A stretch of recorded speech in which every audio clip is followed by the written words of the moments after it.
So Waswahili walisema umdhanie sie na huyo mwenye uko unadhania ndiye na ndiye ndio huyu. Jumi nikaulizwa anaweza sema udem amedunga orange na amepaka dye ya brown ndio mwizi. But guess what? Sio yeye, umadamu nono huyu mwenye anakaa amepak gari mahali ndio mwizi. Ukaangalia vizuri katikati ya hiyo blouse na hiyo food iko hapo, kuna kasimu kako hapo kana charge. Hiyo simu ni ya udenge amedunga orange. Sisemi yenye iko kwa right kwa kona kabisa, hiyo yenye iko kwa kona kabisa kwa wenye hawajui inaitwa calculator. Hiyo ni yenye mwalimu wa math alikuwa anasema utaenda mbali nayo.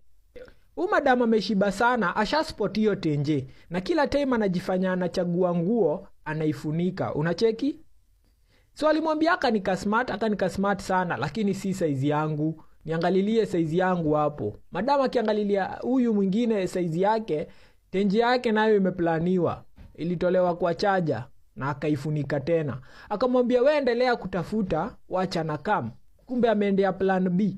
So madam bado anatafuta skirt, na skirt maybe ni ya dhirichwani, na ungeangalia huyo madam mwingine vizuri ni mnono na amedunga toja, kumaanisha maybe hakuna skirt size yake. So anatafuta skirt akisema hii ni ya dhirichwani, nilipata dhirichwani asubuhi hiyo ni 700.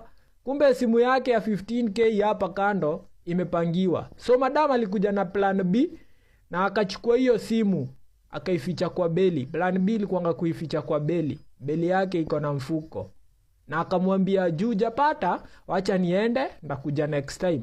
Sihitaji kukuwa professional dhifa kunotice hapa hakuna next time. Na hii take more than 30 seconds ndio udenge anotice simu yake imeibiwa. Kumaanisha angeenda hiyo 30 seconds angefikia huyo denge mwingine. Unakumbuka ni mnono na speed ya lori na probox haziwezi toshana.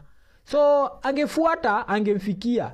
Lakini juu ako na boyfriend mahali na boyfriend yake lazima atamnunulia simu. Kitu kubwa alisema ni guy nimeibiwa. Anyway, like, follow, juu kiscroll hautaniona tena.